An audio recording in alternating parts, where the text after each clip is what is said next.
Hello 11th class students, welcome to our mathematics class. Students, today we are going to start our new exercise 2.2. In the exercise 2.1 we have discussed about the Cartesian product, and also we know that for discussing about Cartesian products we have to know about sets, and after discussion of Cartesian product we may start the discussion of relation. Students, first of all, what is the basic meaning of relation? In the general language, a relation is a type of bonding between any two persons or two things or two objects.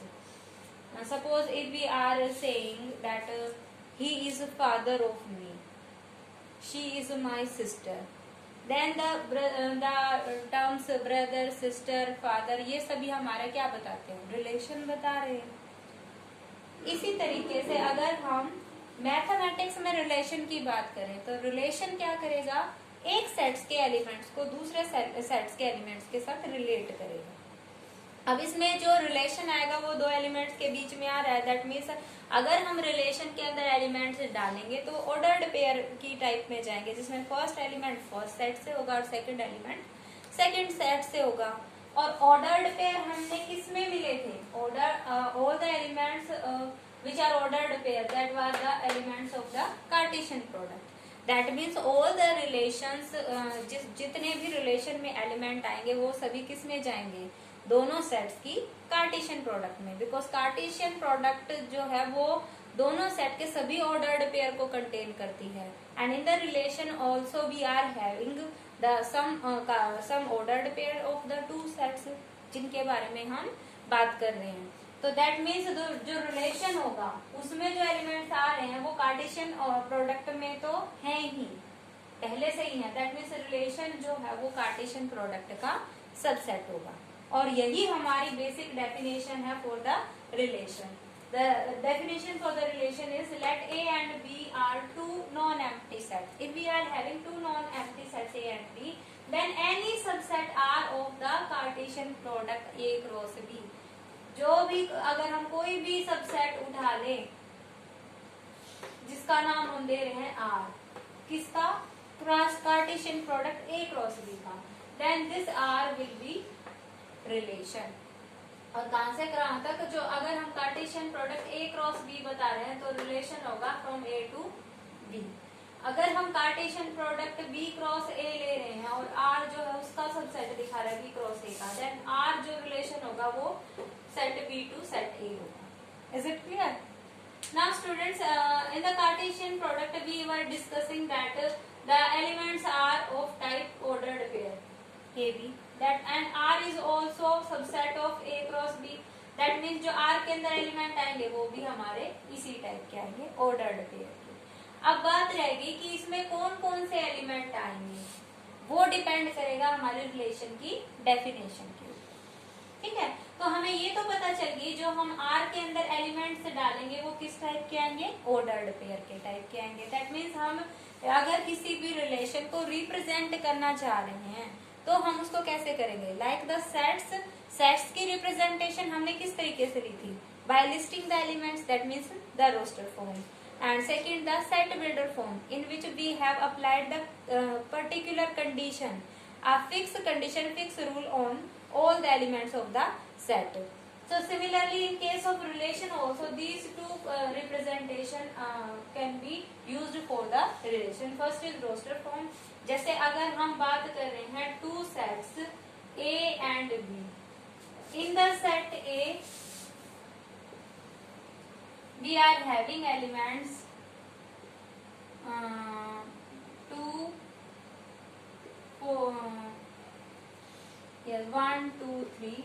And in the set B we are having element 1, 4, 6, and we are relating the element 1 to 1, 2 to 4, 3 to 6, and saying the relation is A। इसके अंदर A B type के element हैं। हमने कहा R is a relation जिसके अंदर ordered pair A B type के आएंगे, और कैसे आएंगे कि जो हमारा A एलिमेंट होगा जो बी एलिमेंट होगा, दैट मीन्स जो इमेज आएगी ए टू बी जा रहा है, और जो बी में जो एलिमेंट है वो क्या दिख रहे हैं आपको, square of the elements of ए.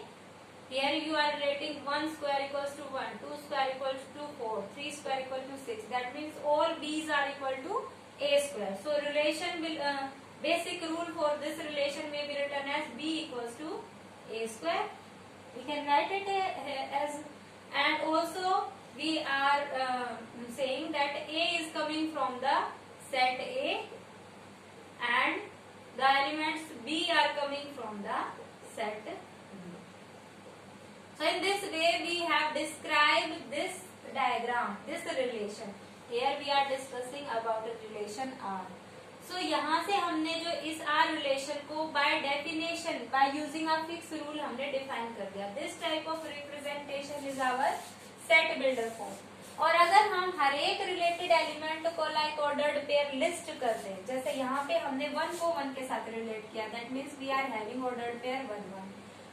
2 को 4 के साथ रिलेट किया है, that means 2 4, and similarly 3 is being related with 6, and all these are related using the relation R, in which we are giving this definition.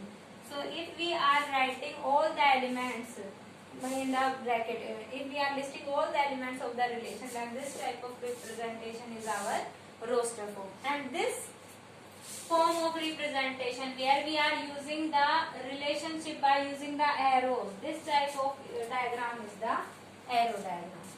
So using these three methods we can represent any of the given relation.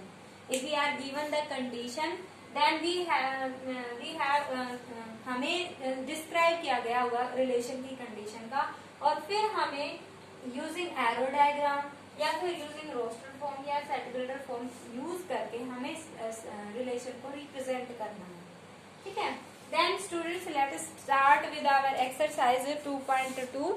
The first question is,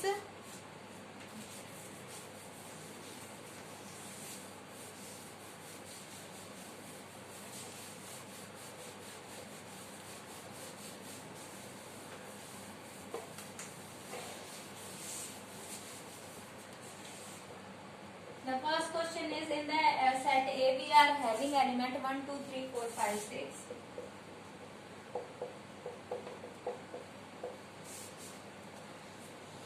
Then we have to define a relation R from A to A. That means जो relation R है वो कहाँ से कहाँ है, from A to A. So using arrow diagram if we are discussing, then R जो relation है वो A से A के ऊपर ही है. R के अंदर एलिमेंट, A के अंदर एलिमेंट है 1 2 3 4 5 6, and similarly again here 1 2 3 4 5 6, and our relation is from A to A. आगे क्या कहा गया है? The definition is R is having the ordered pair x y such that y equals to x plus 1. ये हमारी definition है relations की. अब आप चेक कीजिए हम किस एलिमेंट को किस एलिमेंट से रिलेट कर सकते हैं. तो यहाँ पे हम जो रिलेशन लगा रहे हैं वो A से A सेट के ऊपर ही है, और यहाँ पे हमें चेक करना है कि कौन कौन से एलिमेंट जो एलिमेंट्स हैं वो रिलेट होंगे.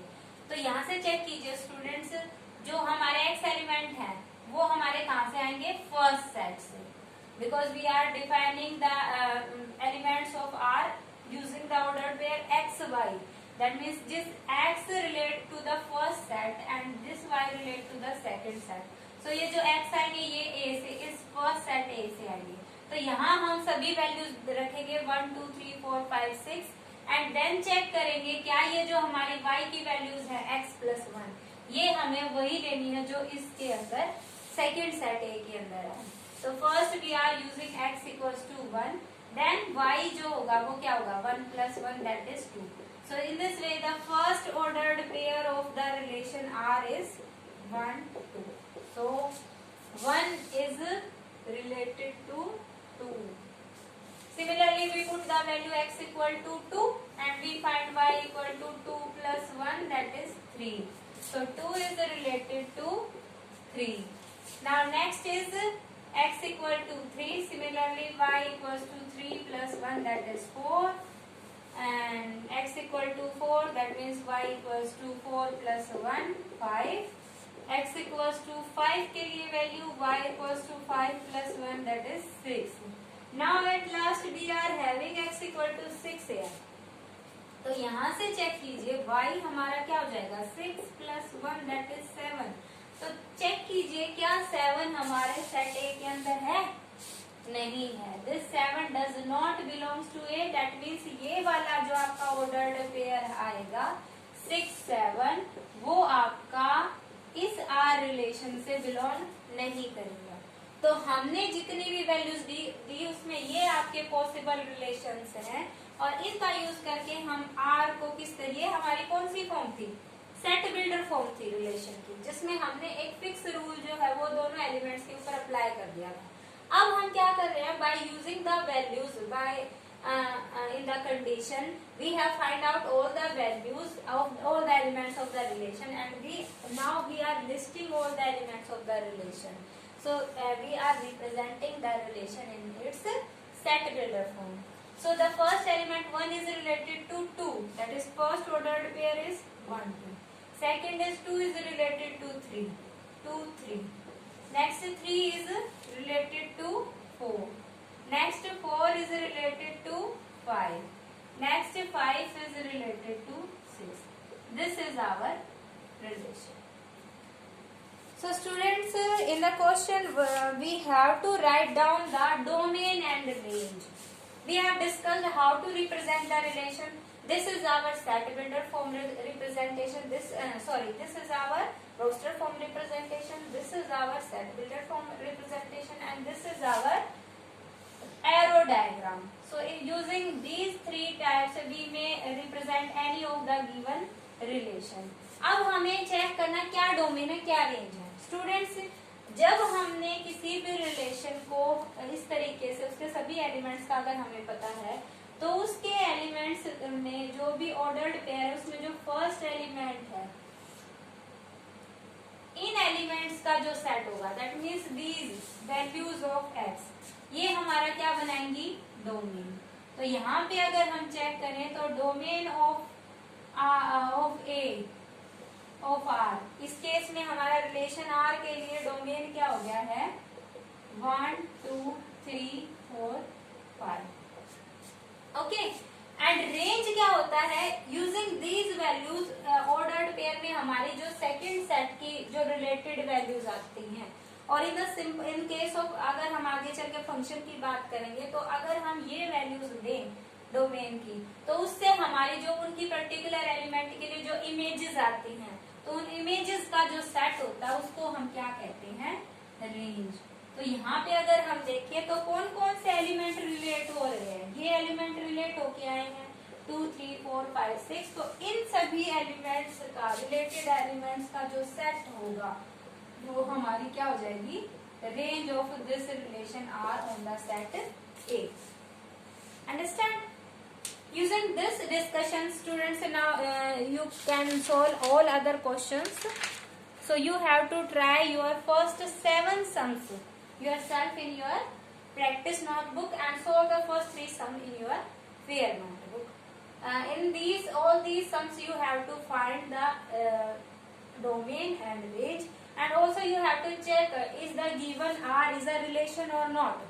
स्टूडेंट्स, इसी क्वेश्चन में अगर हम बात करें, अगर इसी क्वेश्चन को दे दिया जाए कि ये हमारा आर है या नहीं, तो यहाँ से अगर हम देखें तो हमने डेफिनेशन रिलेशन की क्या दी थी, R is the subset of A cross B. अगर हम किसी भी रिलेशन को दो सबसेट्स के ऊपर डिफाइन कर रहे हैं, a from a to b, then r जो है वो हमारा सबसेट आना चाहिए उसकी कार्टेशियन प्रोडक्ट का. इस क्वेश्चन में अगर हम देखें तो आर हमारा कहाँ है, ए टू ए.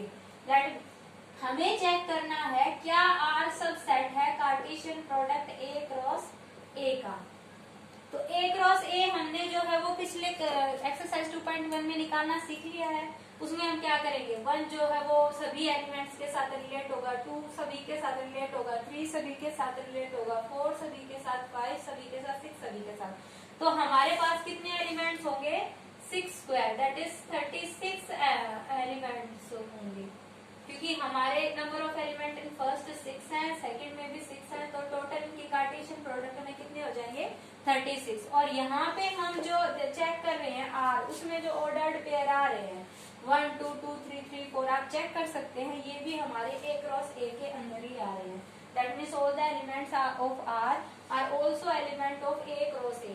तो यहाँ से हम क्या कह सकते हैं? R is subset of Cartesian product A cross A।